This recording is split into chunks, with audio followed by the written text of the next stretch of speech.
Ini semua merupakan adab, kata beliau, terhadap Allah yang menguasainya. Maka bukanlah orang yang beradab orang yang berputus asa dari mencari tambahan rahmatnya yang luas, meliputi segala sesuatu, berputus asa dari kebaikan Allah yang tak terhingga, yang mencakup seluruh alam semesta ini, serta kelembutannya yang tercurah untuk segenap makhluk.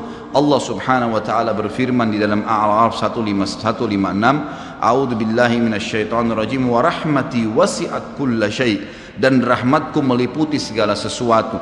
Kata ulama tafsir, hewan pun kalau yang buas kemudian dia menerkam mangsanya lalu dia meminta maaf kepada Allah, maka rahmatnya Allah akan meliputinya. Seseorang membunuh orang lain pun, sebagaimana masuk dalam sebuah hadis, Allah tertawa melihat dua orang yang saling membunuh, kemudian dua-duanya masuk surga.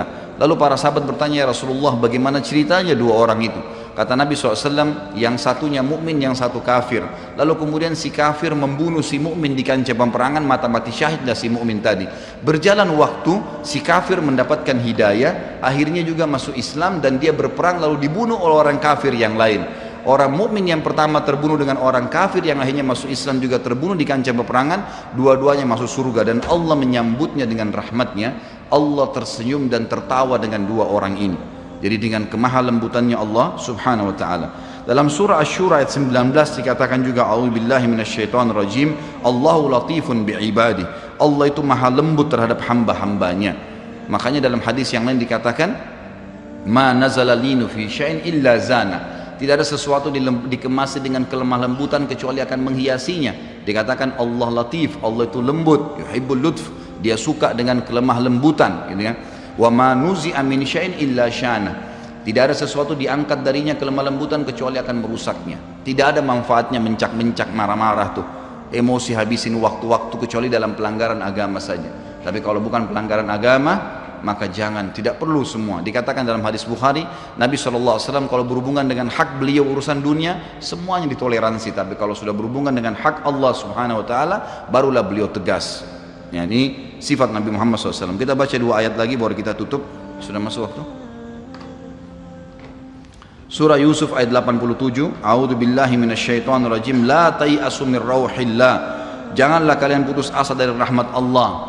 Sebagaimana hadis tentang orang yang membunuh 99 jiwa.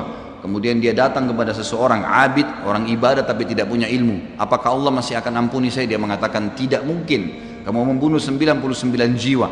Lalu kemudian dia membunuh orang itu, kata Nabi SAW, digenapkan 100. Kemudian dia menemui seorang yang alim, lalu dia bertanya, apakah Allah masih ampuni saya dengan 100 orang yang sudah saya bunuh? Maka kata Nabi, kata orang tersebut, tentu saja Allah rahmatnya telah meliputi segala satunya, Allah akan terima taubat. Maka dia bertaubat. Pada saat dia bertaubat orang tersebut kepada Allah SWT, lalu dia mau pulang setelah bertaubat, lalu dia meninggal tengah jalan. Kata Nabi SAW, Allah mengutus dua malaikat, satu malaikat rahmat, satu malaikat azab. Malaikat rahmat akan membawa ruhnya yang memperlihatkan taman dari taman surga, dan malaikat azab memperlihatkan lubang dari lubang neraka. Maka datanglah malaikat yang ketiga menghakimi di antara keduanya, lalu kemudian malaikat ini mengatakan, yang datang ketiga yang menghakimi dua malaikat yang sedang memperebutkan orang yang tadi baru taubat ini, ukurlah jejak kakinya. Maka diukur, ternyata jalan menuju ke tempat taubatnya itu lebih satu jengkal kaki, ya, satu jengkal kaki saja. Maka dengan itu Allah masukkan dia ke dalam surga. 100 jiwa sudah dibunuh, teman-teman sekalian. Ini bukan main-main. Dosa yang sangat besar, tapi rahmat Allah sangat luas. Az-Zumar ayat 53 kata Allah subhanahu wa ta'ala juga, a'udzu billahi minasyaitonir rajim, wa la taqnatu mir rahmatillah. Jangan pernah putus asa dari rahmat Allah subhanahu wa ta'ala. Paragraf terakhir yang saya bacakan, nanti insya Allah kita lanjutkan setelah sholat ba'diyah isya. Seorang muslim harus melihat bagaimana dahsyatnya siksaan Rabbnya. Allah SWT maha lembut, tapi jangan lupa Allah azabnya sangat pedih.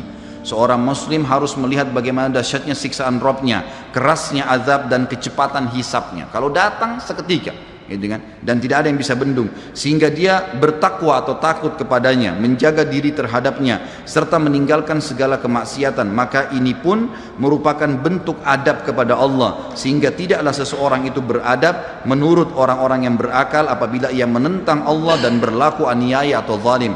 Padahal ia seorang hamba yang lemah, namun justru menentang Rabb yang maha perkasa lagi maha kuasa, maha kuat lagi maha perkasa. Dan Allah berfirman dalam surah Ar-Ra'd ayat 11, A'udzu billahi minasyaitonir rajim.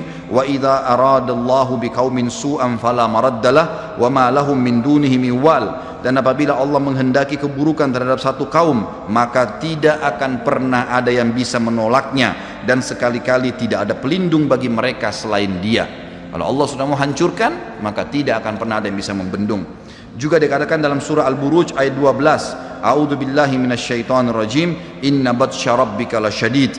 Sesungguhnya azab Rabbmu benar-benar keras. Jadi teman-teman, jangan tantang Allah. Kalau Anda buat dosa, lindungi, tutupilah dan bertaubat kepada Allah. Jangan tantang, nggak mungkinlah masa Allah haramin, ya sudah diolok-olok orang yang berbuat ketaatan, ini berbahaya. Karena kalau datang azabnya Allah, Bapak Ibu sekalian, menyakitkan sekali, sangat luar biasa. Saya sarankan juga Anda bisa ya melihat di YouTube azab-azab Allah, itu akan banyak cuplikan yang orang-orang memang kena kutukan dari Allah Subhanahu wa taala. Bisa mudah-mudahan menambah iman kita. Ayat yang terakhir adalah surah Al-Imran ayat 4 yang bunyinya A'udzu billahi minasyaitonir rajim wallahu azizun dzuntiqam. Allah itu maha perkasa, maha mulia, dan Allah mempunyai balasan siksaan yang sangat keras. Ingat, Allah memang maha pengampun, tapi Allah juga dari sisi lain azabnya sangat keras. Maka harus hati-hati Bapak Ibu sekalian dalam menjaga hubungan dengan Allah Subhanahu wa taala.